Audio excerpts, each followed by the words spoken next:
la ciudad de Buenos Aires, cada vez son más los y las docentes que manifiestan un desgaste que va mucho más allá del aula.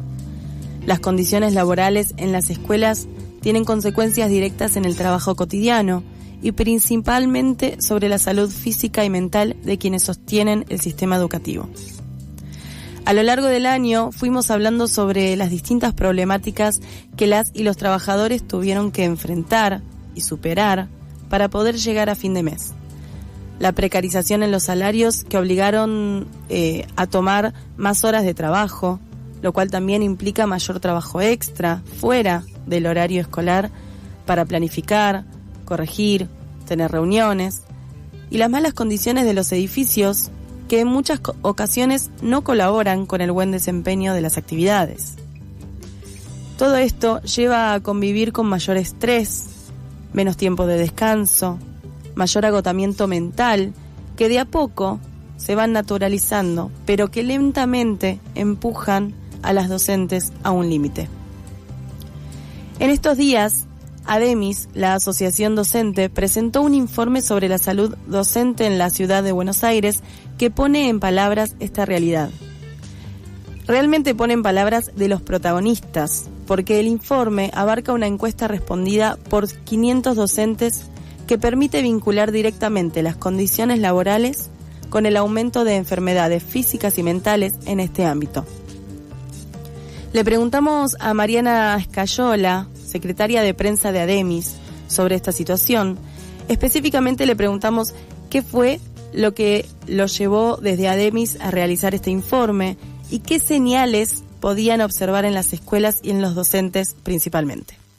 Bueno, lo primero que nos empezó a llamar la atención, sobre todo pospandemia, nosotros registramos un agravamiento de la situación de salud por muchos aspectos. Por el acceso, por un lado, a la salud, ya sea a través de la obra social y la crisis en la que estaba la obra social y está,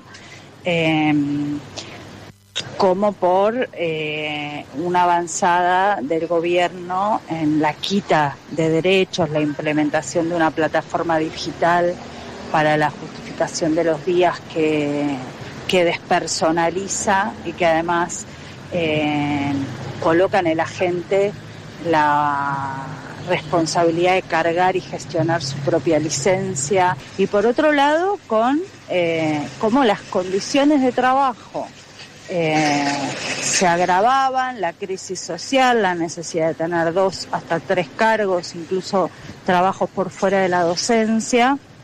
Y eso era un registro que empezábamos a tener cada vez más generalizado y que nos parecía importante poder sistematizar y evaluar, ¿no?, en números efectivamente cómo se estaba dando eso que nos resultaba llamativo en relación a años anteriores, ¿no? Nosotros veíamos que esto estaba escalando.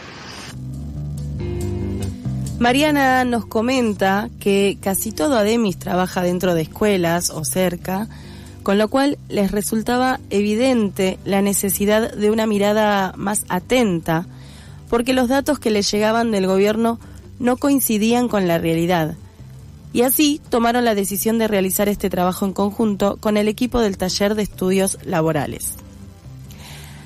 También le preguntamos, a partir de estos datos del informe que pudieron conseguir, ¿qué aspectos sienten que deberían ser atendidos de manera urgente por el gobierno de la ciudad? Y esto nos decía.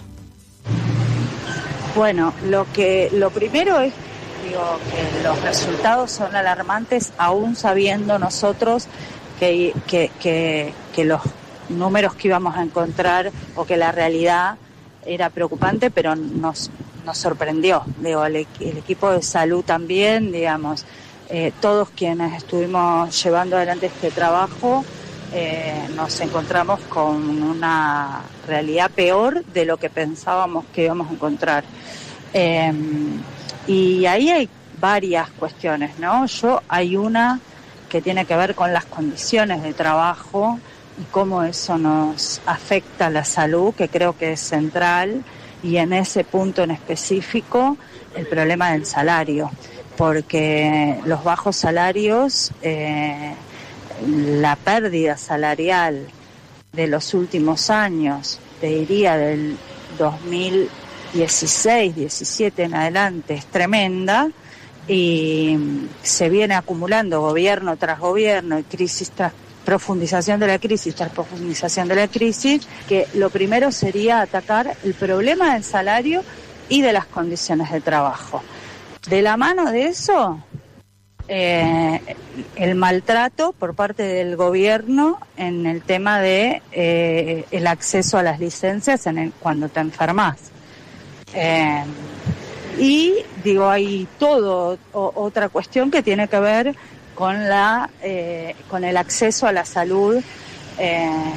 Imagínate que trabajando mucha cantidad de horas, la posibilidad de acceder a turnos médicos, hacerte los estudios, sumado a la presión externa e interna de los docentes de pedir para salir y justamente dejar a los chicos y que esa clase se pierda porque fuiste a hacer un estudio. Entonces, hay situaciones que se agravan por las condiciones más generales de la salud. Estamos escuchando a Mariana Escayola, que es secretaria de prensa de ADEMIS, por el informe que hace unos días dio ADEMIS sobre la salud mental de los docentes y las condiciones de trabajo. También le preguntamos, a ver si ella nos podía contestar esta pregunta que nos hacemos todos y todas. Cuando la sociedad descuida a quienes enseñan, ¿qué consecuencias tiene a largo plazo eso? Descuidar a los docentes es descuidar la educación pública. Es el eslabón más débil de la cadena, pero es el contacto directo con el hecho educativo. Descuidar a los docentes es descuidar a los estudiantes, a las escuelas, a la relación con las familias. Por eso digo, es descuidar a la escuela pública en su totalidad. Tiene que ver con una política por parte de los gobiernos, tiene que ver con el desfinanciamiento, con la crisis educativa, con la responsabilización de los docentes de la crisis educativa y no de las políticas que vienen implementando los distintos gobiernos. Y las consecuencias son en el corto plazo y en el largo plazo, porque son en el día a día de lo que sucede en cada aula y obviamente en un deterioro generalizado de la educación pública, de lo que sucede dentro de las escuelas y ni hablar de el cuerpo y la salud de las y los docentes. Por último, le preguntamos a Mariana, que le pedimos que nos cuente sobre el paro que se va a realizar hacia Plaza de Mayo hoy y mañana. Por último, nosotros estamos en el marco de una pelea enorme, sin ir más lejos, hoy es la jornada contra la reforma laboral esclavista de Milei y su plan motosierra, y entendemos que todo lo que venimos hablando de condiciones de trabajo, de salud docente, tienen un vínculo estrecho con esta reforma laboral esclavista que viene a empeorar considerablemente las condiciones de trabajo de las y los trabajadores, los derechos laborales, el derecho a la protesta, a destruir los convenios, a destruir todo el tipo de protección que podemos llegar a tener las y los trabajadores como clase, y ni hablar, afecta a todos y todas. Nosotros decimos que esta reforma afecta a los precarizados, afecta a los trabajadores estables, afecta a los trabajadores de la educación. No hay quien no se vaya a ver afectado si se aprueba la reforma laboral esclavista de Milei. Por eso estamos participando en el marco de un paro y nos preparamos para una movilización enorme y rechazamos esta reforma laboral. Lo que yo me pregunto es, ¿hasta cuándo se puede sostener el sistema educativo sin atender seriamente la salud de quienes sostienen la educación de un país.